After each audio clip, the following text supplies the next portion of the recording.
The Digital Circles Podcast, giving a voice to Northern Ireland's business network. Brought to you by Private Label People, with your host, Paul Mooney. Hello everybody, welcome to the podcast. I have Nick Durbin with me here today. Nick has amassed a massive following online through his YouTube channel, Mr. Drone. Nick, you've been doing some really good visual things with your drone online, and people are subscribing to the channel and they're really enjoying it. Tell us how it came about that you realised that it might actually gain that sort of following. How it came about is a really probably funny and interesting one, to be honest, because when you ask how I realised it would gain that much following, I still don't understand or realise how it does, if I'm honest. But what I did to just tell you, if should probably how it actually did come to how it is now. About 5 years ago, one of my friends, we were out with them for lunch with our families, and we were in a place on the Wirral where I live called New Brighton, nice open space, and he said, "I've got my drone in the boot of the car. Would you like to see it?" I said, "Yeah, go on." How quickly he got his drone out the boot of his car, powered up and out flying across the sea towards wind turbines, just amazed me. So the next day I bought myself a drone. Okay. Because I thought it looked amazing, as well, the visuals, the 4K imaging that I could see, I just thought this looks stunning. So bought a drone, took it out the following week. I think my first one might have been like Flint Castle or something like that in Wales. I took it there and I took some, what I thought was nice video then. When I look back at it now, the videos I took 5 years ago compared to the ones I take now, the difference is unbelievable. But I took some video and I thought it looked great. I edited it together, put a bit of music on. But then I thought, where am I going to keep these? Because I really enjoyed doing it. I thought, I'm going to do loads of these. So I don't want to clog up my space. I only had a laptop at the time. So I thought, I'm not going to clog up my memory space. I'll put it on YouTube. And then I can always watch it, and I could tell my friends and family, look what I've created, have a look. When I'd done that, a couple of days later, I went to have a look, and it had like 26 views, I think, something really low, and I think I had 26 views and 3 subscribers. Okay. And I actually thought, wow, people are actually watching that, people enjoy it. So I then went and done another castle or something. I wasn't talking or anything on them. I was literally just putting the videos together. Some nice kind of cinematic shots going around the castle over above. I think shots that people don't really get to see as well. And that's the kind of difference. People will visit these places on the ground. When you can see them from the air, gives a different aspect. And it just grew from there. And people, I remember looking back and going, wow, look, I've got 50 views on my channel. And then as it rolled on, it that kind of brought us up to, I kept doing them, getting relatively, steady views, not too many. And then Everton Football Club announced that they'd taken the ground at Bramley-Moore Dock to start build of their new stadium. I'm an Evertonian, so I thought, I'm going to take my drone there, fly over and show everybody exactly where the new stadium is going to be in Liverpool. Okay. That then took off because football fans are, to be honest, I'll call them passionate. Football fans are amazing and mad at the same time, in that some of them will almost watch kind of anything over and over again, which is great for me. But when I showed that made me realise this could be going somewhere. I think on that first video, just showing people where the Everton Stadium would have been say 2,000 to 3,000 views within the first couple of days. But when I considered actually all of my other videos up until that point probably hadn't gathered that many views. So I just thought, well, this is going somewhere. So that made me think, well, what I'll then do, I'll start just going and doing some football stadiums, showing football stadiums from the air, and it just rolled on from there. I get a lot of views. A lot of my subscribers and viewers are football fans from all over the world. To be honest, all over. Yeah. So that's what made me realise this is something that people like to watch. It's interesting because it's something that a friend influenced you to get involved in just by having a drone, and then you'd went out, purchased one, and then your interest was football, and it's just came naturally to you, but it's probably led you to thinking sort of entrepreneurially, where you go, do you know what would people like to see? What would they be interested in? And you've thought about, well, other football stadiums, and you've kept it to that core audience. Would you consider going outside of that again and to say, for instance, the tourism industry or something that you thought, anything that might work by? 100%. So yeah, this is the thing. I've definitely done that with when I've realised that this is something that the football side of it brings more views. I do a lot more football related videos. That's pretty much 90% of my channel. Mm-hmm.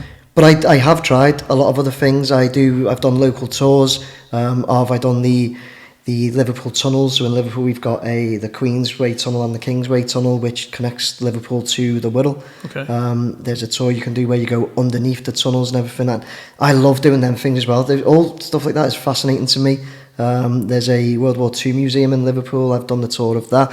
But I've brought quite a lot, and there's a lot of people that really appreciate them, thank me for them, but they still, no matter how much I'll try, and they're more hard work as well, to be completely honest, than doing the football ones. So there's a lot more that I've done. There's a lot more I've got planned as well, but it's the football stuff that I've realised, once I've done the videos, I've come to realise it's people. I think the majority of the subscribers on my channel are football fans as well, because I've done the stadiums. I've done Anfield as well. They were developing the Anfield Road stand. Okay. So when doing that, I got a lot of Liverpool views as well. And I come to a point where, because people really enjoyed it, I come to a point where it started taking over a lot. I'd get up in the summer at 5 a.m. and make a start and get out and do as many videos as I could during the day. But also you have to keep an eye on the weather, because of, I'm flying a drone, and it's only resistant to very fine light rain, wind speed. I have to keep an eye on that. So I'm constantly checking ahead at the weather, and I'll have to plan my next week really based on the weather, and look at, right, when can I get to Anfield? When can I get to the Everton Stadium at Bramley Moor Dock? What's the best times? So I have to look at all that, consider that, and then think. But I also like to bring a bit of other stuff, like local tours and things, Also, like I mentioned at the beginning, doing castles and things like that. I still like to do a little bit of that if I can, and just show people areas, local football stadiums like Old Trafford, the Etihad. I've done the Emirates, Aston Villa. I've done quite a few there.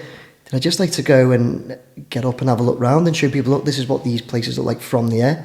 But yeah, it's sometimes I do have to make a really early start though. Yeah, it sounds like it. It's something that a lot of our listeners won't know about, and I don't know an awful lot about drones themselves. Is it like most things? Can you spend a small amount of money and get something that's not so good, or can you spend an absolute fortune and get 100%, 100%, yeah. And I have quite a lot of people do contact me now for advice to what drone should I buy. People will message me saying, look, I've got a young lad who watches your videos all the time. He wants a drone. I'm going to get him one for Christmas. And I kind of have to say, look, what's your budget? Because you're right, you can pick up drones for anything £50 to £100, £150. Cheap. Okay. But they're advertised as drones. They're not actually drones. They're what's called quadcopters. They don't have the same technology inside them, obviously, because, for example, the ones you can then pick up, the mini drones that I've flown, about maybe £1,000. That's where I started. The one I currently fly is about much more, about £4,000 to £5,000. Upgraded. But it's the technology. It's the cameras. A lot. It's the cameras in them. And what the bigger they are, the more resistance they've got to wind and rain and stuff like that, and the better image you can bring. But then you can get thermal imaging drones for more of the corporate stuff, and that the commercial, should I say, not corporate. But yeah, you can go the ones that you'll see if you watch a football match. You'll see some drone footage and that in films, and that they use them. They'll use ones that's called a matrice. Usually they could be £15,000 to £25,000. Okay. So you're going right from the bottom. But if you do, what I would say to people, the advice, if people ask me, I'd say, if you're going to buy £100 drone, you're very likely going to be losing that within 2 or 3 flights. If the wind comes, that's gone. It's gone. I actually bought one. My daughter was asking for one, so I didn't take my own advice. Thought I'm just going to get one of these for her. Right. On first flight, it was on our roof of the house, and I think it's still up there.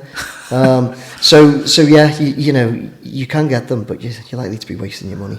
And anybody can buy one once you have one. Is there restrictions about how you fly it, where you fly? I mean, if Everton are playing Manchester United tomorrow night, are you allowed to fly it over the stadium? No, absolutely not. No. So, there is when you buy a drone. This is something that a lot of people tend to do as well. As they think, oh, I'll just pick up a drone and I'll start doing some of these videos. There's a lot of people that do the Everton Stadium Bramley-Moore Dock and that have done Anfield as well. I will blow my own trumpet right now and say that I started that trend with starting the videos, and a lot of people jumped on it. People have I don't even mind. I'm not bitter at all, because people have their own way of doing things, and we can all do it differently, each to their own. But you got people picking them up and just thinking it's like a remote control car. You know, I can just put it down and go. You can't, so you have to register your drone with the Civil Aviation Authority. Okay. It's called a DMARA certificate. It only costs about £13. You have to go through, do a multiple choice thing to show that you know a little bit, and then you get what's called an operator ID. You have to display it on your drone when you fly. If the police come and say, if you've got a drone in the air and you say, yeah, they say, can I have a look at it, you haven't got your operator ID, they could take it off you. Not a lot of people kind of know that because they don't look into it. Okay. But you can also only fly, in certain areas, you can only fly drones which are 250 grams or less. Okay. So the one I fly at the moment is a lot more, but I've got higher certificates for that. So there are higher qualification certificates you can get. So if you want to fly your drone for commercial reasons, you have to get a higher certificate. So, makes sense. But when you say about the matches and that,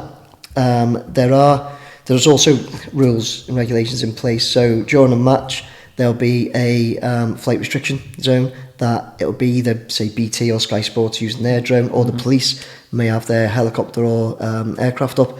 So they'll put a flight restriction zone, which is like a circle. It's called a geofence. That'll go around it. So your drone, unless you hack your drone or something, it won't even fly into it. Right. Okay. It'll be blocked. Police it. Okay. Yeah. That's interesting. But if you're caught doing it, there's been there was a lad caught, wasn't there, who done it. It was, poor lad. It was only like a Chesterfield match or something, and he got sued for it. And the judge was actually really good. The judge said, "You've clearly made a mistake. It's something you didn't look into the rules and regs." And this poor lad was like, "I'll never fly a drone again." And when I actually read the case study, and the drone was saying to him, "No, I'd really encourage you to, continue with your hobby. Okay. But just look into the rules of what you can and can't do." Kind of sounds like a song. I'll never fly a drone again. Yeah, no, but, the poor guy. There was one recently though, a guy over in California or San Francisco who's actually received a lifetime ban for flying unmanned aircraft. But this guy had a lot of warnings, and just kept breaking the rules. So when you say about football matches, there's a rule that says you cannot fly over uninvolved persons. When you've got the higher qualifications, you potentially can. But if you've only just registered your drone and got that DMARA, you cannot fly over uninvolved persons or a group, or a gathering. But they refer to a gathering as 1,000 people or more that cannot easily disperse.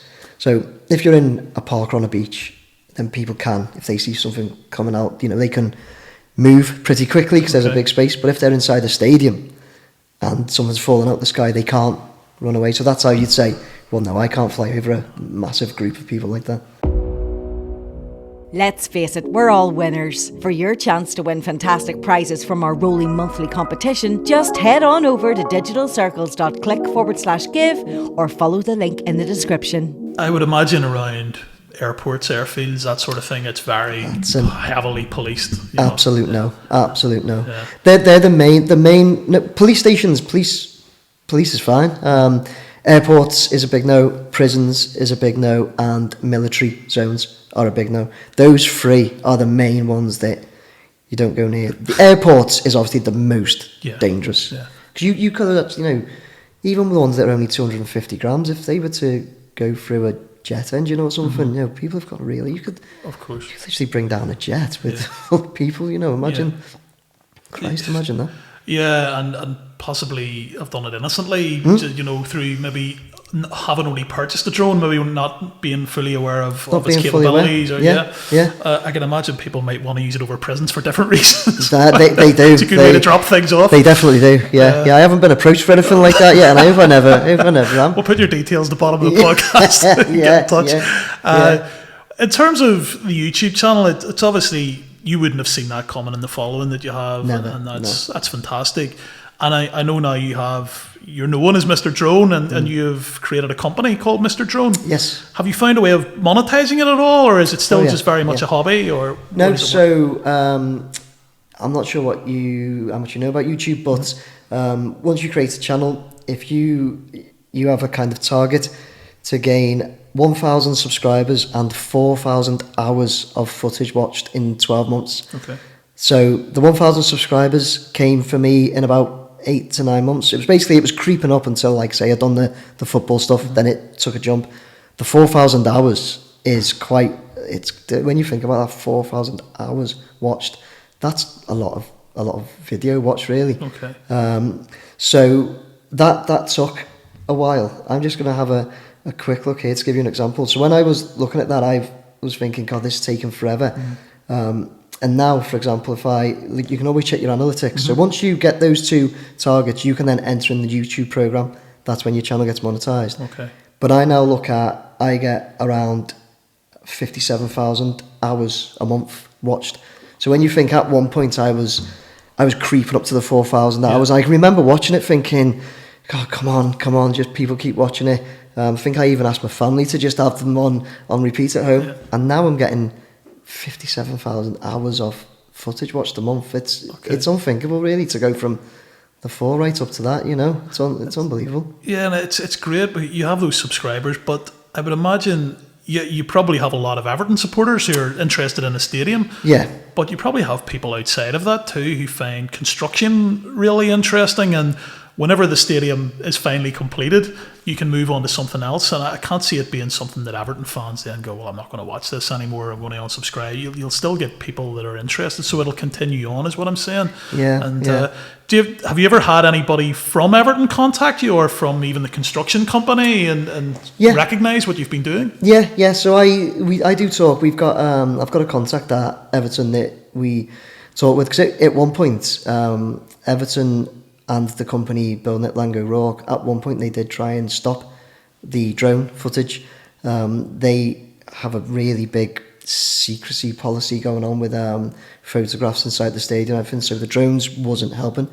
So they contacted us, and what they did and what they've done. So this would have been maybe December 21, January 2022. They reached out and said, could we please ask you not to fly your drones near the stadium? So they said it's distracting, I think, or something like that. So I, of course, said, well, no, I can fly them there. It's no issue. There's no flight restrictions. They then had, at one point, they had a really tall cranes up in each corner, and they then contacted and said, could you please not fly over the stadium whilst the cranes are there, because we're scared for the cranes. And at the time, I was flying one of these 250 gram drones. I'm thinking, if my 250 gram drones hits one of those cranes, there's only one winner there, you know. But in any event, you shouldn't be close. I kind of reiterated to them, nobody should be close to those cranes in any event. You know, there's restrictions. But we did what they'd said was, so it wasn't just me, there was a few other drone operators that were doing videos there at the time, and they said, we will let you have a tour of the stadium if you just stay outside the zone for us. And they kind of give us a circle, said, if you stay outside that circle, work with us, would you give you a tour? That was, like I say, possibly January 2022. I was promised a tour last week and it still hasn't happened. What are we now, May 24? Yeah. So it's almost like a running joke with them now. I'm like, you know, but they're quite nice. The guy there I speak to, he's nice enough. I think he tries his best, but it just, they've spoken to them. There's the guys, construction guys at Lango Rourke. They're great with me, you know, speak to them. Not emails, phones, just when I'm there, you know, we have some of the managers come out and have said to me, you do great videos and stuff, but... Yeah. And how often do you post? Would it be twice a week, something like that? Twice, okay. At the Everton Stadium twice. And then other ones, I try and get up another video at least once or twice a week. But I've then also got from just doing the YouTube channel, I have been approached by numerous different companies that I've done commercial work for from that. So that's how it's turned business. When you said about monetizing it, that's how it's turned. So although YouTube does bring in probably the majority of the funds, I do quite a few other commercial jobs from it. It's funny, because some people that work in business or they are employed by whoever it might be, they start a hobby and they never really envisage it turning into a business. Yeah. Whenever you started doing what you were doing, I'm sure you just looked at it as something that was a bit of fun and you're doing it as a hobby. But then you've seen the growth potential in it, and now it's great. And as you say, people, you're doing something right when people are reaching out to you and asking you, can you do something similar for them? Yeah. Which is really good. It's something I'm sure you enjoy also. You must get excited about it. You say there's a lot of early mornings involved and you have to keep an eye on the weather, but you must enjoy going out and bringing and seeing people's reactions to the footage also. Yeah, I do. I do. I love the early morning starts as well. So if I look the night before and I know I've got to be up and out by 5 a.m, I miss having to get the kids ready and everything, which is great. But other than that, being up and about at that early in the morning, that's the best time for me. Because people have said, God, what are you doing at the stadium at 5 in the morning? So in the summertime, when we've got light from that time, I always say that's the best time to video. You haven't got traffic flying past and all these things interrupting the video. Which I'll say now, and if anybody listens, don't take this the wrong way, but people will often come up and have a chat to me whilst I'm there. People head down to the Everton Stadium, or when I was doing Anfield, used to go to Anfield, and will approach and say, I've come down today, I was hoping to see you, and they'll stand and have a chat, which is great. I love it. Just don't get me wrong, but it is still, my drone's in the air at this time, and sometimes my battery's running down. I'm like, I really want to talk to you, but I need to finish this, Yeah. So 5 a.m. start, 6 a.m, going out doing that. And sometimes as well, I'll have other commercial jobs to do. Like I've done the Isle of Man ferry terminal construction for the Isle of Man government over the past 3 or 4 years. Okay. They contact me because they seen one of my YouTube videos, but I'll start my day with a plan and think, right, but if I can get to the stadiums, do a couple of YouTube related things, then I've got the day to do my actual paid drone jobs, for example. So yeah, I love all that. Yeah, and I can see why people want to meet you and want to get involved in it too, because as you mentioned earlier, football supporters, they are fanatical and they get really into it. So I can imagine if you're doing that and they're wanting to keep a constant eye on how the construction's going, and they feel like they know me as well. Yeah, I'm sure. People seem to think, because I'll share a bit when we go away. That's the other things when I said about my channel. Also try and do a bit more. So when me and the family go away, I've shared stuff when we've been away, and people are constantly saying, "Oh, it's great to see Mrs. Drone and the kids on the video." So people feel like they know me. So if I was to go next week, people would, I might get somebody coming down saying, "Oh, how was your trip to Ireland?" Because I tell them on the channel, and like say, people just feel like they know me, and they're commenting a lot saying, "Oh, I've been there and done this," Is your missus starting to get jealous of the drone yet? Does she go, "Are you bringing her with you again?" Is she going down that route? No, she actually really enjoys it because it's bringing extra revenue, so quite the opposite. I think she's putting it in the car for me. Don't forget the drone. Yeah. Brilliant. Is there a lot of work in editing? Yes. There is. That's the editing side it's more time consuming than the actual videos a lot of the time. But again, I actually like that side of it, the editing side, because I've come to a point now where I used to try and be a real perfectionist up in the air when I had the drone in the air, try and take the best shots of everything, and you then come to realise when you get better at editing, because at first my edited videos were awful. I'd still like to look back now at the very first ones though and realise how different they are now. But the editing side of it, I know now that I could, if I just get up, if the weather's not too great and I'll get to a site and think, I'll just still get up in the air, just get as much as I can, not really worrying too much how they might look in the air, because I know I can make them look fantastic during the edit anyway. So yeah, it does.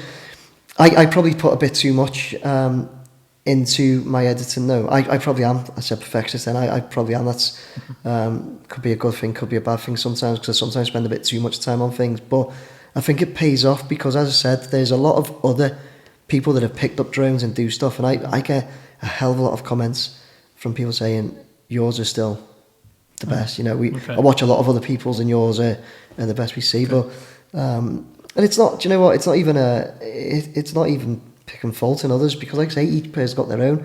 I know a few others that they just don't edit at all. Okay. And that's their video. They're quite open about it. They'll say, I'm not editing. I'm just going to put straight up what I've recorded. Yeah. You pick and choose what you watch, you know. Don't forget, for your chance to win fantastic prizes from our rolling monthly competition, just head on over to digitalcircles.click/give or follow the link in the description. And it's probably a bit of both, I suppose. It's the quality of your editing, but then also how you fly the drone and the distance that you travel it at, in terms of how close you get to things and that expertise now that you've got. Whenever you first bought the drone, you mentioned earlier about buying a cheaper drone because you will have a crash, or have you had any near misses or accidents or anything? Oh, absolutely, yeah. There's a face that said only about 20. yeah. So I had a very, very near miss. I was doing a job for a construction company in Manchester, and when I got to this job, I got there and it was like almost right in the centre of Manchester, and there's high buildings and cranes on top of buildings kind of everywhere. And I remember getting there and thinking, oh, God, this is not ideal at all. But I was there. I felt like perhaps I should have bought this job. It's the first one I've really got to, and thought maybe I should have bought this in Satham. That's really not an ideal place to fly a drone. But I was there. I'd driven all the way there. It was like an hour and a half drive. So I thought, right, I can do it. I checked the flight restriction zones. There's no flight restriction zones or anything. I was using the mini drone, so I thought I'll go for it. As I was up in the air, I was doing quite a wide shot circle in this building they were building, and something just flashed in front of my screen really close. And I just stopped immediately, stopped the drone. What was that?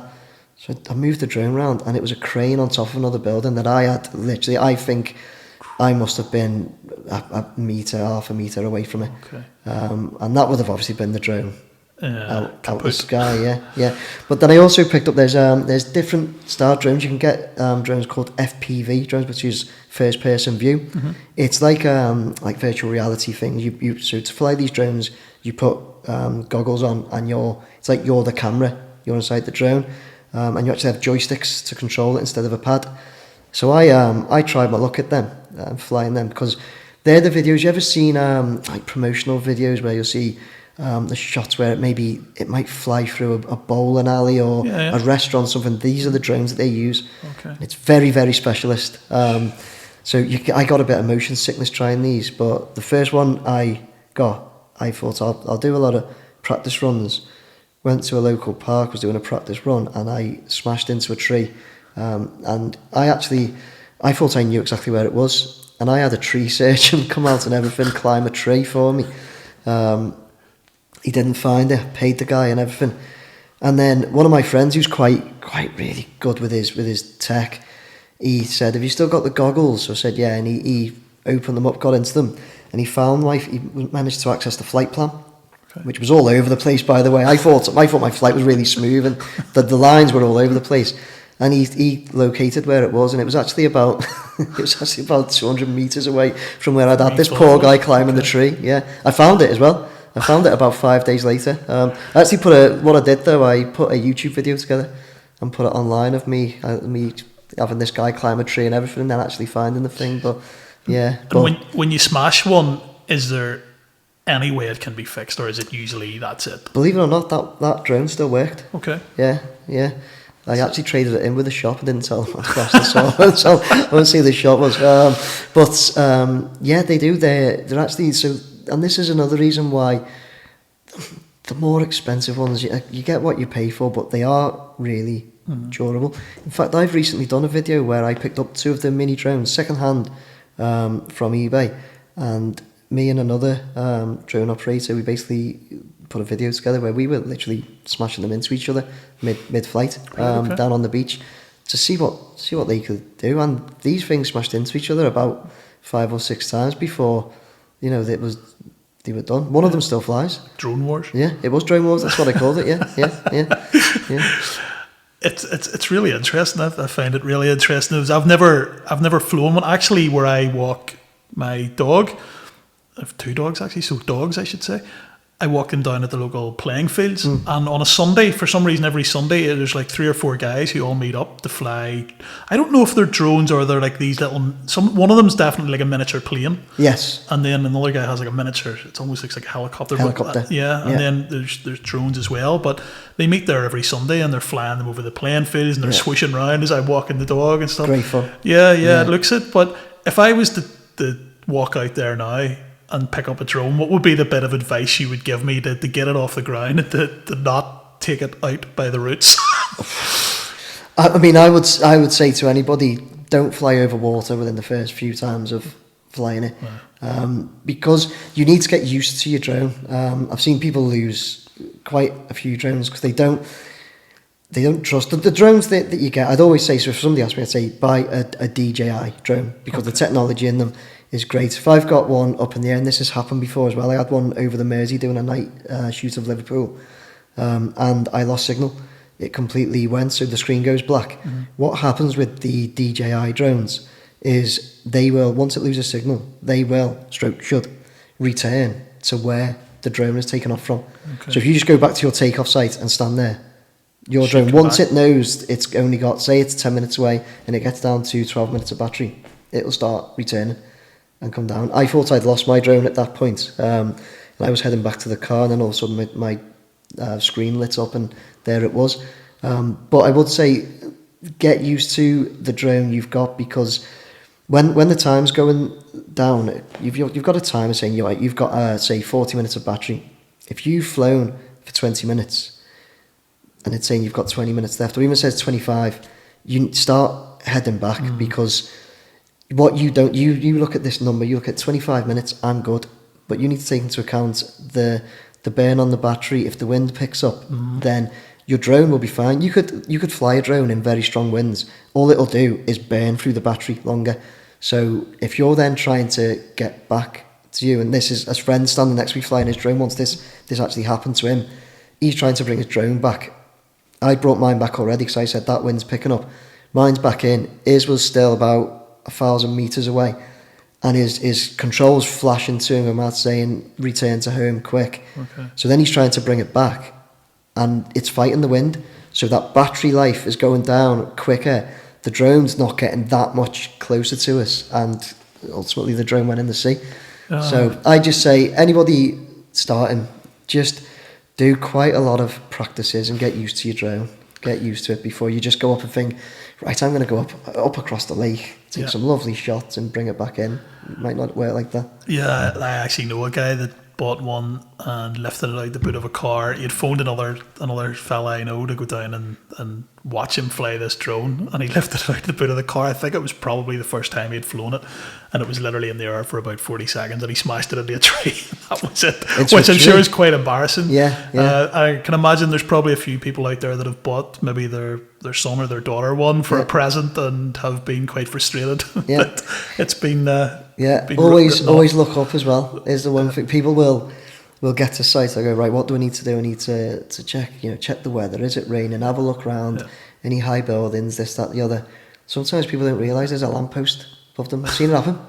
They go right up. It goes up and just smashes into the lamppost above, or a tree, an overhanging tree. What the drones have, they have sensors all around them, even underneath. They don't have one on top because they don't expect you to fly up into things. That stupid. So they don't know exactly. So they don't really have one on top. So yeah, I just say to anybody, just take it easy and do a lot of practice, short runs. That's what I did as well. I did short runs. Or I looked at a guy online who flies drones. He does kind of tutorials, and he changed that. Phil Scrabber, I think his name is. He flies over in Sweden, something like that.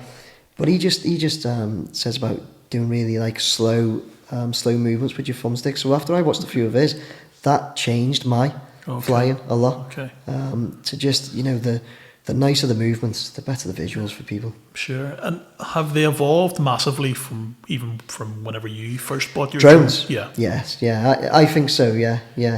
And is there anything you've seen coming up in the future with them that you go, oh my word, that's crazy? Or is where they're at now, do you think at a certain level that maybe they won't go too far beyond that? No, I think they definitely will. I honestly think at some point, and I wouldn't say not too distant future, I think there'll be a point where you'll look out your window doing your dishes or whatever, and you'll see drones flying past. I think they will use them. They'll be used for deliveries a lot, and they do now. Yeah, they do now. Do Amazon use them, or they know they talk about using them? There's a certain. I've been told there's a certain place up in Scotland where these Scottish Isles are really remote. I believe they use drones to deliver things over to these islands. But I think that'll become a lot more common. You've probably seen by now people share videos where they've made their own drones that they sit on and fly. I honestly think that'll be like something that will come. And I don't think it'll be too distant future, because they can make them now. Where let's say I've got a friend who has really great, in my opinion, really great commercial contract. He goes out in America or Australia. He gets great contracts. He definitely hasn't got a family, as you can imagine, but he'll go out for weeks on end sometimes, and he checks power lines and power cables with them. Okay. But sometimes if he goes out into the Australian outback with them, as they call it, he'll be on a 2 or 3 week job, and he said sometimes he won't see another soul for 2.5 weeks, and he's out there just checking these power lines with his drones. So they're before drones, that was being done manually by people, Yeah, and even by the signs of that, they're so much more durable than what they probably were to begin with. Definitely, I mean, you think about the sun, the heat that comes whenever they're flying in the air, and the wind, as you say, and all that different types of weather that they might. No, they are. So that's one thing. Yeah, I think when they first come out, it was zero rain. Wind resistance wasn't that great because they were bulkier. The first ones, the DJI first ones, were called the Phantom. They have a frame, I think they were bulkier, so that could catch the wind a lot more. So now they're a lot more resistant to things like that. Yeah. And how do you see Mr. Drone as a business evolving in the next few years? Well, I've got a lot of things planned YouTube wise, but even the commercial jobs, I'm getting kind of more commercial contracts as well. So. And I've recently worked on a film as well. I provided the drone footage for a film. They were filming in Anglesey, so that's something. And again, the evolving, it's something I kind of want, of course, and hope for. But the really lucky for me is I haven't had to go out and try and sell this business and this service. All I've had to do is put in the hard work and persistence of bringing visuals to people on YouTube, which has brought then people to me. Every commercial job I've had has been because of the YouTube channel. So that's almost the way I suppose I am selling it, but but you're not having to it's not reach out. Not like a marketing scheme or anything that I've gone down. It's just me doing that. But and as somebody from Liverpool, I'm sure you're quite passionate about the city and the whole regeneration down around where Bramley Moor is, and what difference do you see it making to that part of Liverpool? Because I've seen the footage that you've posted, and it looks like it's going to make a massive difference to the city as a whole. The stadium, yeah, it is, yeah. The stadium, I believe they had where it is in Liverpool down on the docks. That was in desperate need of generation. Desperate need. I believe the city were trying a lot to get hotels, clubs, bars down there. The hotels wouldn't come first because there's nothing there. The bars and that wouldn't come first because there's nothing there. So I believe this is something I've been told. Their master plan was, well, I'll tell you what, let's get a stadium there. The stadium's going to bring thousands and thousands of people. It's a multifunctional stadium as well. It's going to be Everton Stadium. But that'll be the stadium used for concerts and things like that. So I know, for example, Taylor Swift is at Anfield, I think next week or in a couple of weeks this year. But the likes of that, once the stadium's done, that's where those artists will be going. It's been put in for the World Cup stadium, hasn't it? So it is bringing, you can see it already further down. They've started from the Isle of Man. Ferry terminal as well has just been put kind of at the other end. So there's this big vast space then between the stadium and the Isle of Man ferry terminal, and there's already the Liverpool Waters project where they're building more properties and things. So I think the stadium will. But it's going to expand the city as well. It brings where you had just the skyline of Liverpool being like the Three Graces, which is the liver buildings that down that area. It's expanded the city further down. So I think it's inevitable that it'll bring a lot more generation to that area, which can only be a good thing. Yeah, it really can only be a good thing, and hopefully the regeneration of Everton's footballing side of things will go to plan as well. You have a nice shiny new stadium, and I thought we were going to get through this while talking about Everton, maybe that's a good place to cut it. It's definitely a good place to cut it. Yeah, it's the only good thing Everton have got going for them at the moment. But as they say, things can only get better. Really, I think with Everton. So. Great. Fingers crossed it does. Anyway, if it gets any worse, I don't think there will be an Everton to talk about. So let's hope it doesn't go that way. Well, look, we'll put the links at the bottom of the podcast where people can go on and check out the YouTube channel, Nick. But thank you so much. I found it fascinating, I have to say, and it's made me want to go and purchase a drone, but I don't think it would last too long. So I'll maybe just continue to watch your footage. Okay, thank you very much.